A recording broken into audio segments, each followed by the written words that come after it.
여러분들 혹시 기독교 고지론이라는 그런 표현을 들어보신 적이 있으신지요?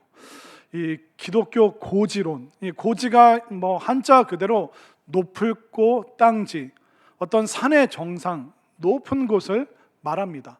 이 고지론이 뭐냐면 사회 각 분야에서 기독교인들이 우위를 점령함으로써 사회를 복음화하자. 또 다른 말로 하면 세상의 높은 데 올라가서 세상 사람들에게 자랑스러운 사람이 되어서 하나님을 자랑하자. 자, 이렇게만 들으면 우리 기독교인들에게 굉장히 가슴 벅찬 내용입니다.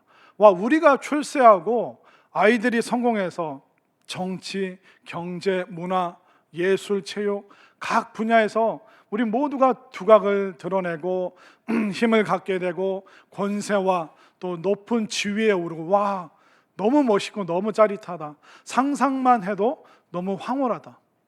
그런데 이 기독교 고지론은 굉장히 위험합니다.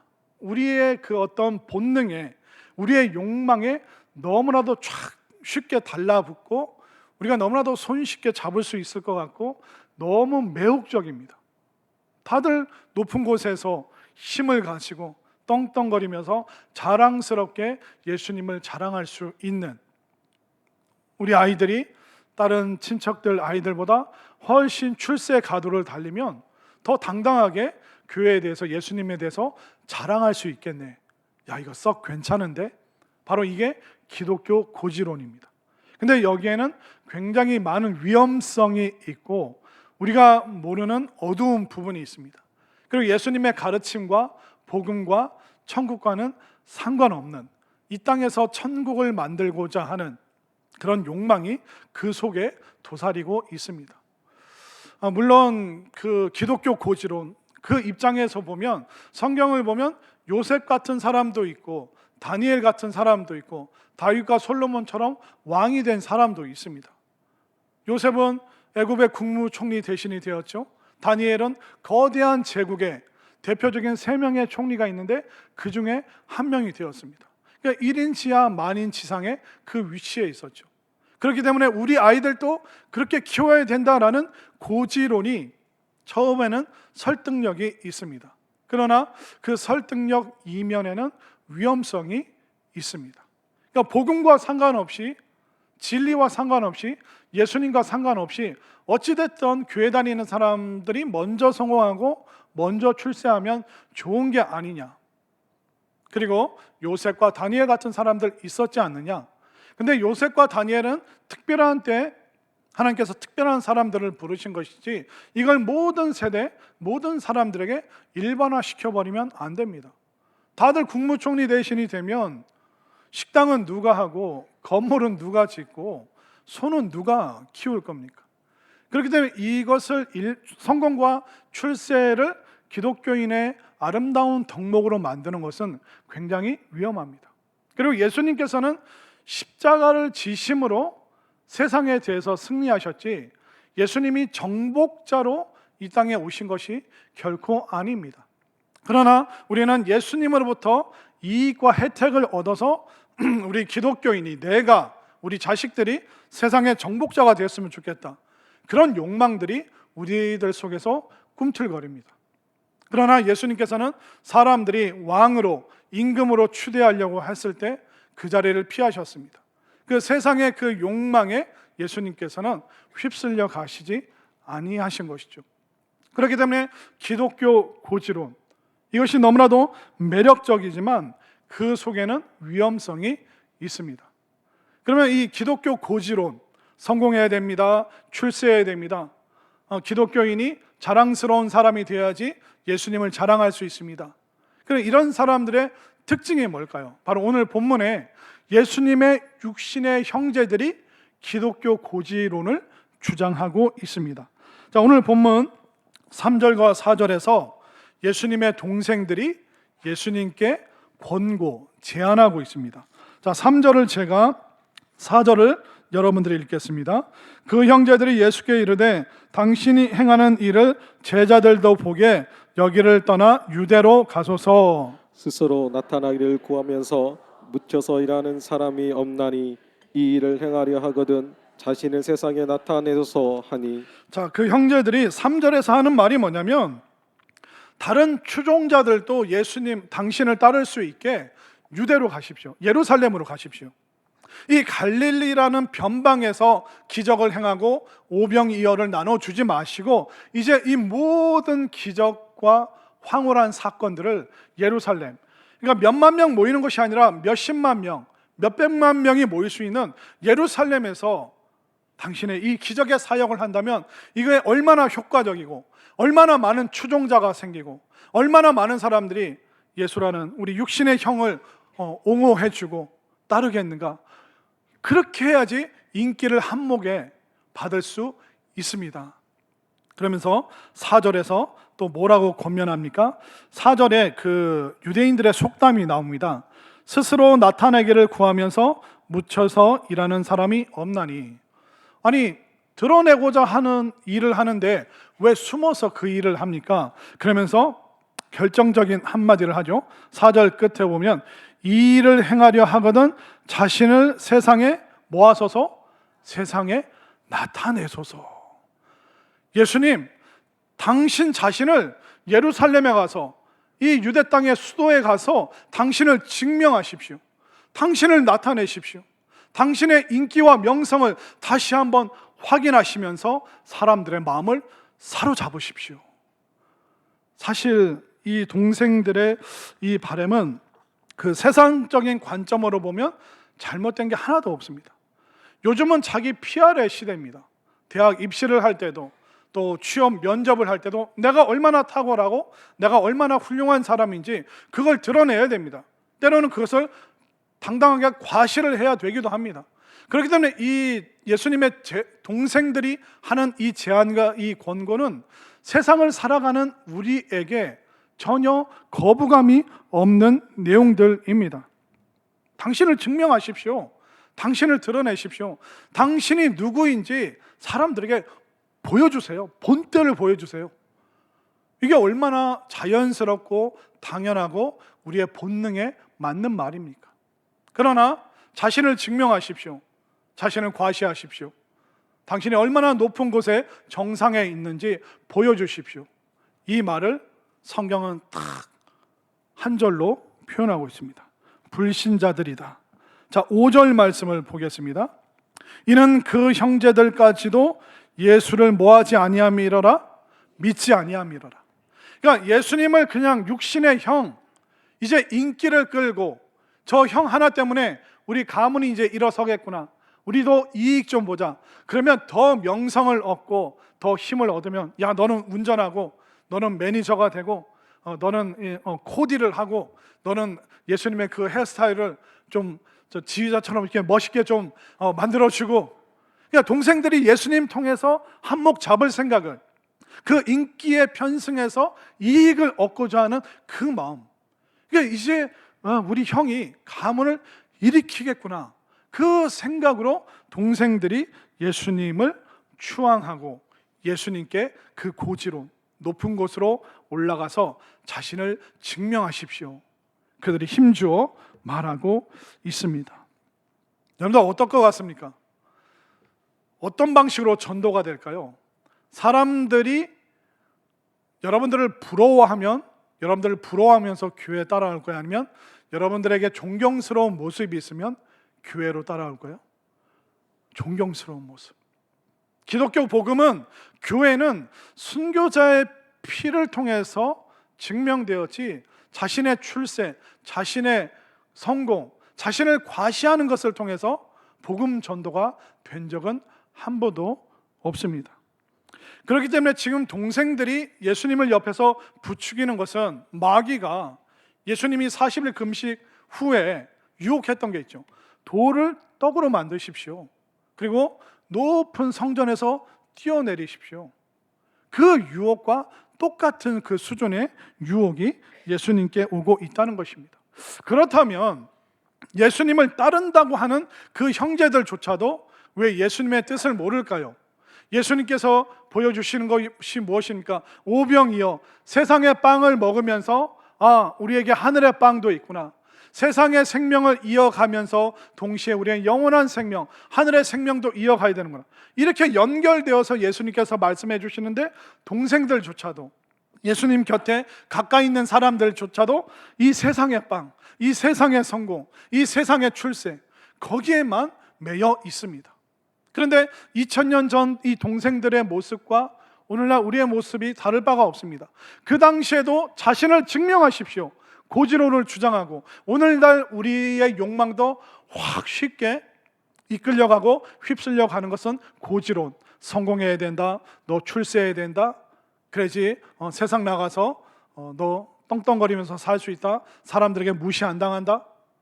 이 말이 2000년 전이나 오늘날이나 똑같이 우리의 마음을 자극하고 있습니다. 근데 오늘날은 더 이 고지론에 목말라 있습니다. 왜 그러냐면 현대인들은 자신의 그 존재를 타인을 통해서 확인받고 싶어 합니다.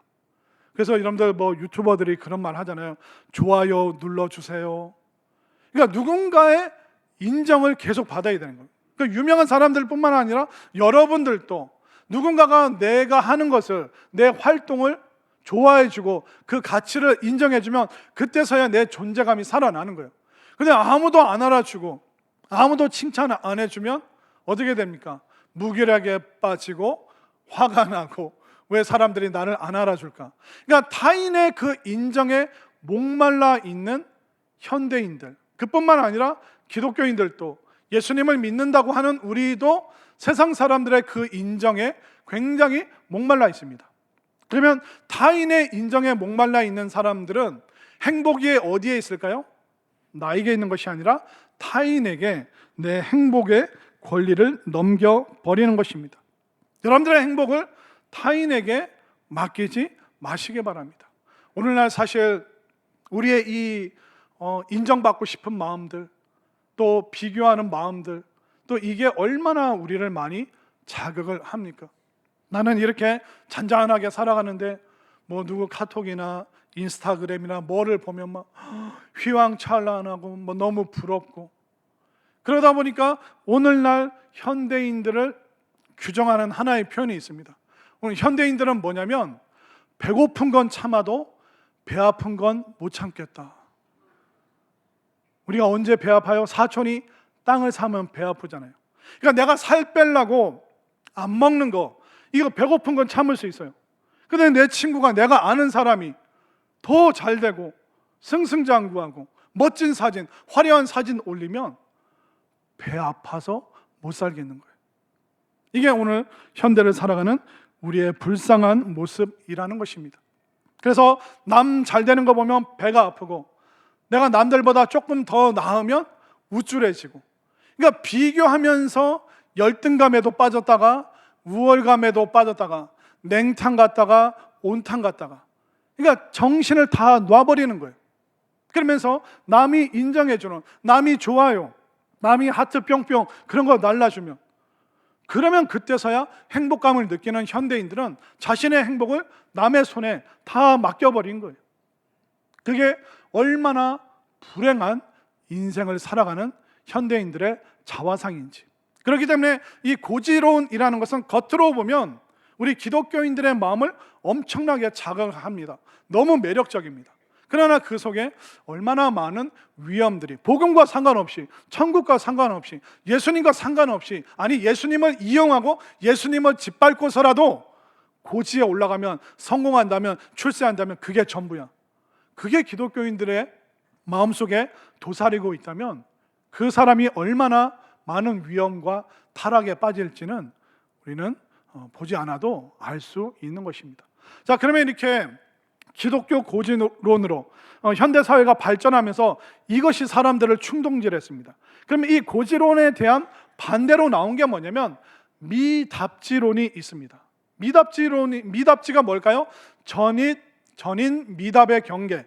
그러니까 한 번도 사람들의 발이 닿지 않은 곳, 사람들이 찾지 않는 곳, 막 사람들이 이기적이고 성공만, 출세만, 이것만 막 얘기하다 보니까 반대로 미답지론, 나는 낮은 곳으로 나아가겠다, 이런 움직임들이 또한 있었습니다. 이 미답지론의 한국의 대표적인 목회자가 누구냐면 여러분들 둘의 공동체 아시죠? 김진홍 목사님. 빈민들을 위해서 가난하고 힘없고 소외된 사람을 위해서 정말 평생을 애쓰신 그런 분들은 존경받아 마땅하죠. 왜냐하면 사람들이 눈길 주지 않는 곳에 눈길을 주고 사람들이 찾지 않는 곳 그 미답지로 스스로 걸어 들어가셨기 때문에 존경받아 마땅합니다. 그런데 이 미답지론에도 위험한 요소가 있습니다. 왜 그러냐면 제가 서울에 있을 때 그 지방회가 커서 교회들이 많았습니다. 근데 그 많은데 그 예를 들면 이게 교회 이름이 무슨 장애인 교회가 있었습니다. 그 교회를 목회하시는 목사님은 어릴 때 사고로 또 다쳐가지고 본인도 장애인이셨기 때문에 나중에 은혜 받고 신학 공부하면서 목사님이 되면서 당연히 본인도 장애가 있기 때문에 장애인들을 한 명, 두 명 데리고 같이 살고 많아지면서 교회가 세워지고 그분을 돕는 분들이 또 와서 교회가 커지고. 근데 그분이 같은 지방에 그래서 이렇게 무슨 회의를 하고 그리고 식사를 하다 보면 많은 목사님들이 아무도 그분 앞에 식사할 때 앉지를 않더라고요. 처음에 저는 뭣도 모르고 식판 들고 갔다가 이 목사 저쪽에 앉아 해서 그 목사님 앞에 앉았어요. 근데 한 20-30분 같이 밥 먹으면서 왜 지방의 목사님들이 아무도 이분과 식사를 하지 않는지 알게 되었는데, 이 목사님이 딱 밥 먹으면서 자네 어디 교회 처음 왔나? 예, 부목사입니다.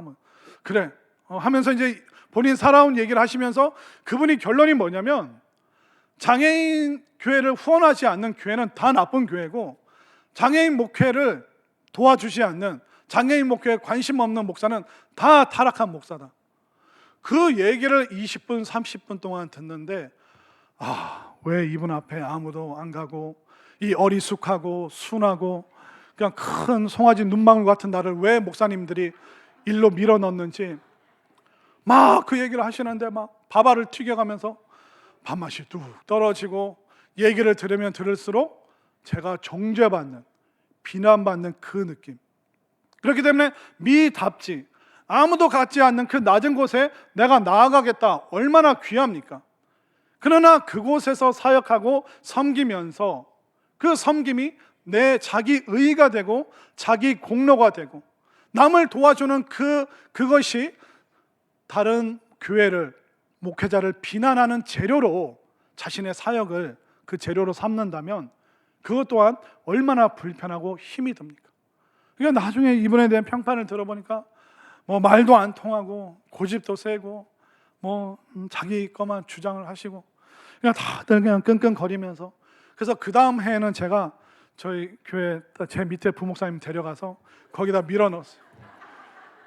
저분 참 좋은 분이다. 저분이랑 밥 먹으면서 은혜 좀 받아라 하고 이제 밀어넣고 저는 막 다른 데로 도망갔죠.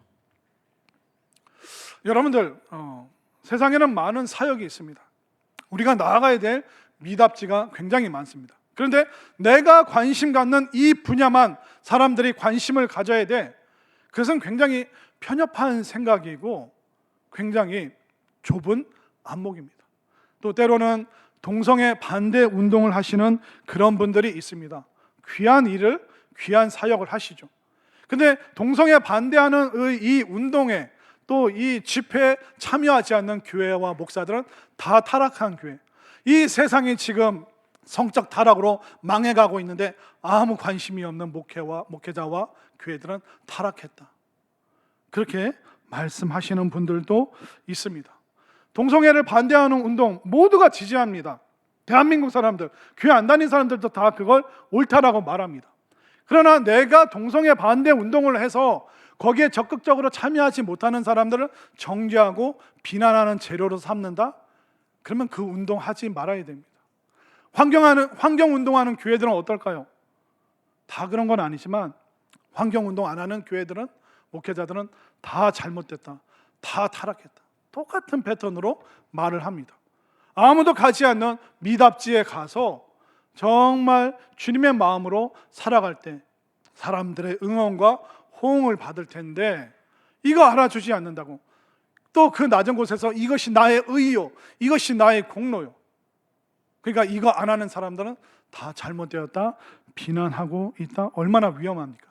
여러분들, 기독교는요 밤송이 따는 종교일까요? 아니면 사과나무를 심는 종교일까요?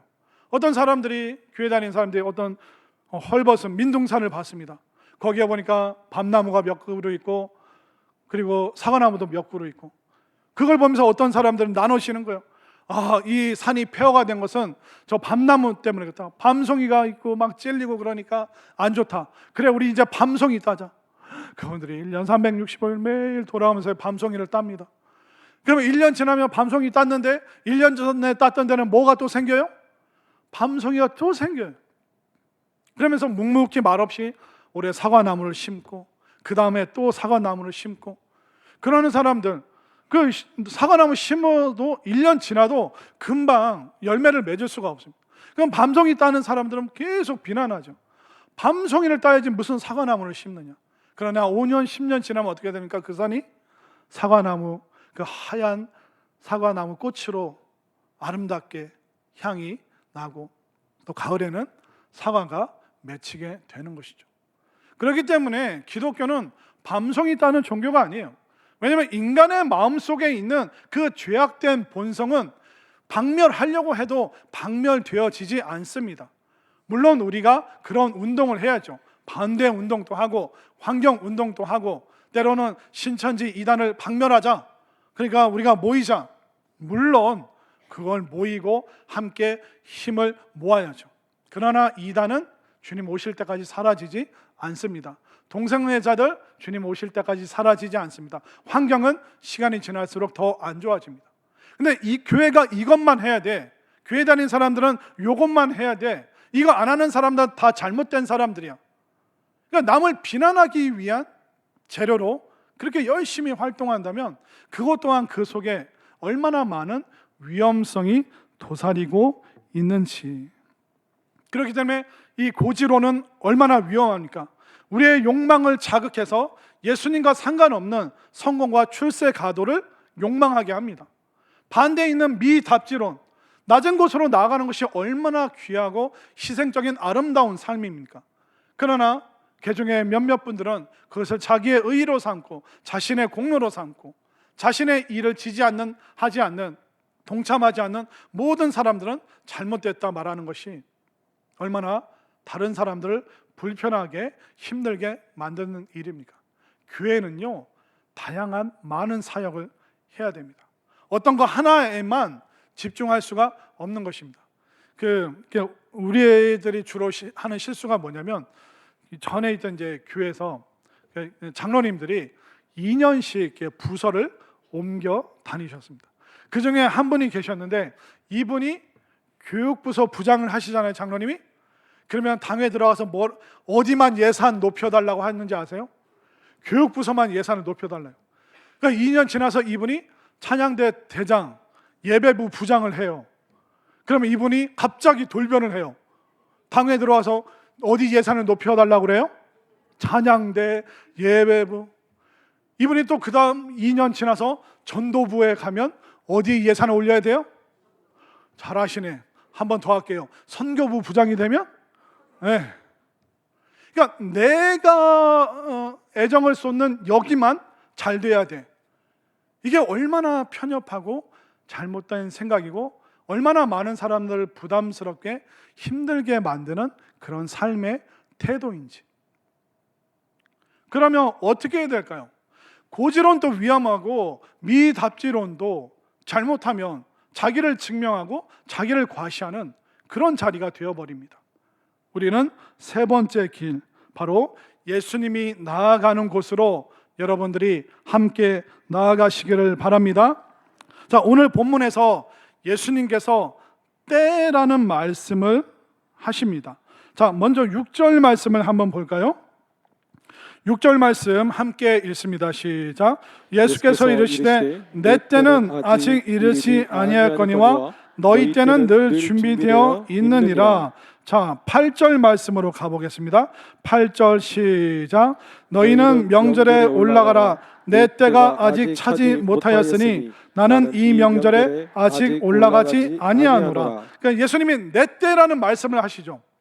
그러니까 내 때가 있다면 반대편에는 하나님 아버지의 때가 있다는 겁니다. 그럼 예수님은 자신의 때에 따라가실까요? 아니면 하나님 아버지의 때와 그 뜻을 따르실까요?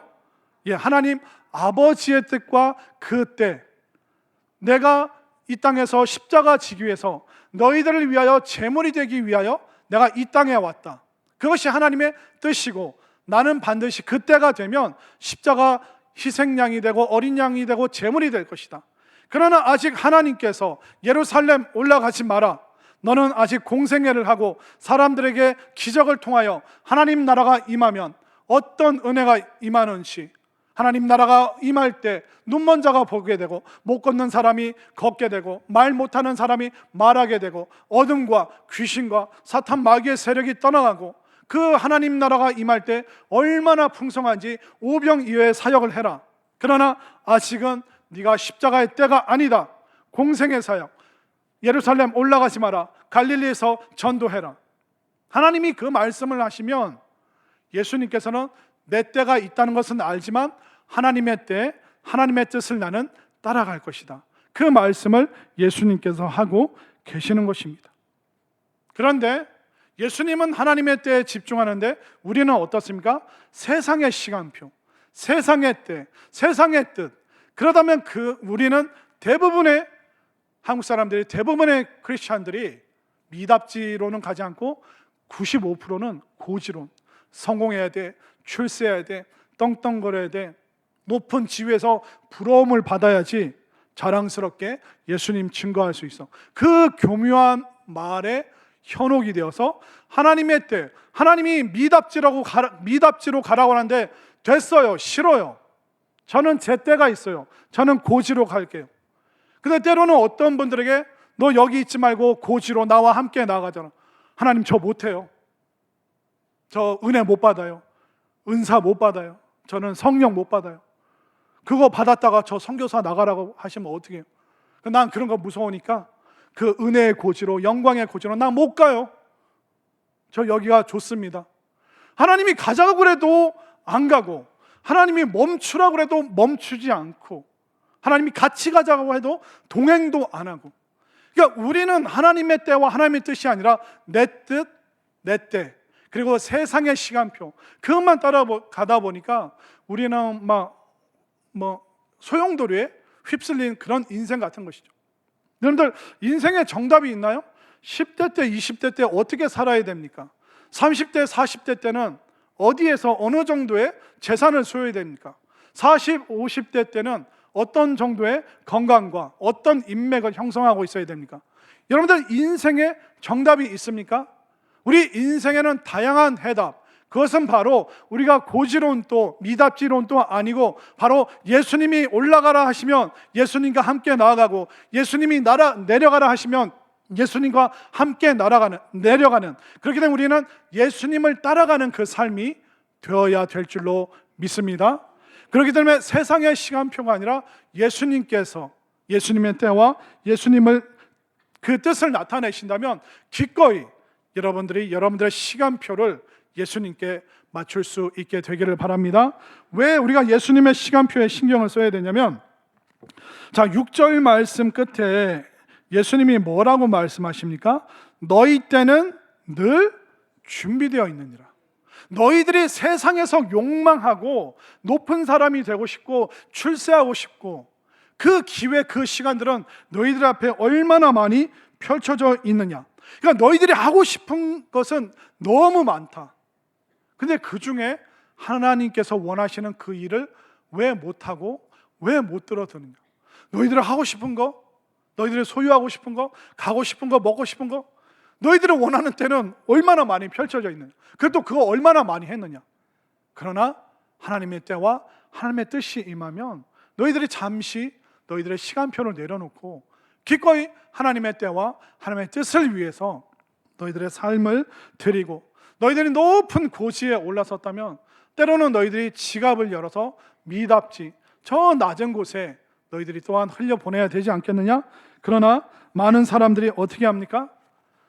그건 모르겠고요. 그건 내가 알아서 할게요, 예수님. 이렇게 말하는 그리스도인들이 얼마나 많은지, 예수님의 형제들조차도 예수님의 뜻을 전혀 간파하지 못하고 그 고지론에 빠져서 허우적거리고 있는 모습을 볼 수 있습니다. 여러분, 높은 고지에 올라가고 싶죠. 저 그런 분들 참 많이 봤습니다. 전에 사역하면서 대기업 사장님, 회장님, 그리고 대법관 하신 분도, 그리고 사회적인 저명한 명사분들, 교수님들. 근데 그분들의 삶을 들여다보고 그분들 신방하고 대화해보잖아요. 다 똑같이 속이 썩어 문드러져 있어요. 속상하고 힘든 거. 그 고지를 밟기 위해서 얼마나 좋지 않은 그런 과정들, 순간들이 있었는지. 나는 고지를 밟았는데 내 자식들은 그만큼 못 따라와 주니 그것 때문에 또 속이 상하고 쓰리고, 또 그분들이 하는 말이 뭐냐면 높은 고지에 올라갔더니 더 높은 고지, 쳐다도 볼 수 없는 더 높은 곳이 또 있더라. 결국 여러분들이 저기만 올라가면 나 행복할 거야. 근데 거기 올라가 보십시오.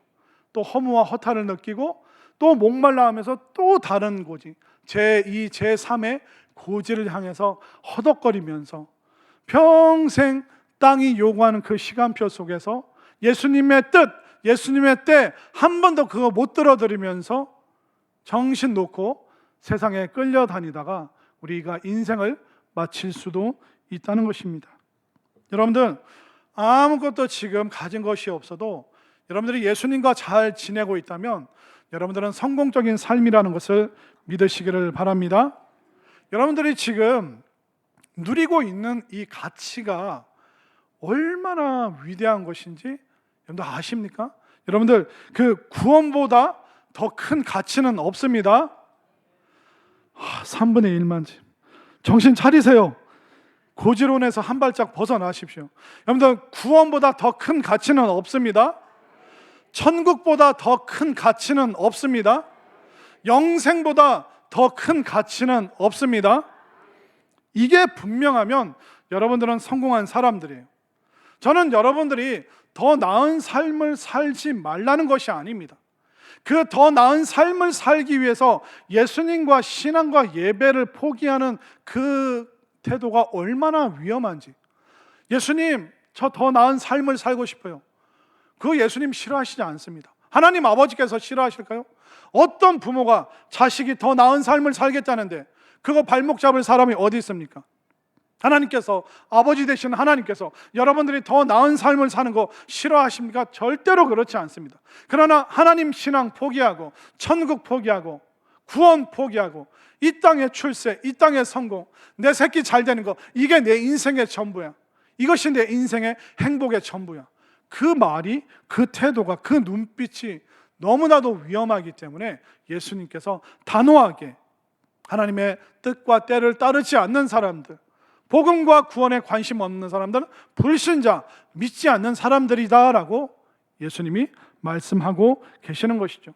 그렇기 때문에 여러분들이 세상 출세와 성공을 통해서 자기 증명하지 마시고 예수님을 증거하는 사람이 될 수 있기를 바랍니다. 왜냐하면 우리가 예수님을 따라하고 예수님과 동행하고, 예수님과 여러분들 동행이 뭡니까? 동행은 같은 방향을 향해서 같은 보폭으로 가는 것입니다.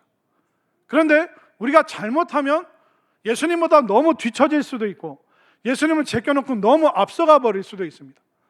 예수님이 더 나은 삶으로 우리가 고지로 올라가자 하면 감사합니다 하면서 예수님과 보폭을 맞추면서 높은 곳에서도 또 타락하지 않고 성공과 출세에서도 남을 위해서 베풀기 위해서는 기꺼이 나눌 수 있는 사람이 되고, 그리고 예수님이 낮은 곳으로, 남들이 가지 않는 곳으로 가자 하면 아멘 하면서 우리가 지갑을 열고 마음을 열고 우리의 빵을 사람들과 나누면서 그곳으로 예수님과 한 걸음 한 걸음 동행한다면 나의 삶을 통하여 하나님께서 세상을 풍성케 만드시는 그 은혜를 우리가 또한 체험할 수 있다는 것을 믿으시기를 바랍니다.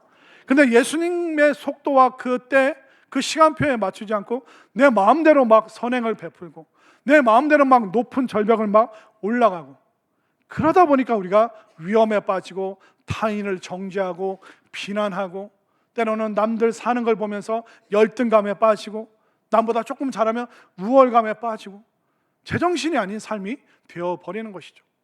그렇기 때문에 자꾸 우리 속에서는 죽을 때까지 이 마음 나오고, 자기를 증명하고 싶고 나를 증명하고 싶은 마음, 그러나 나를 증명하기보다 예수님을 증거하는 그 결단이 우리의 삶이 되었으면 좋겠습니다.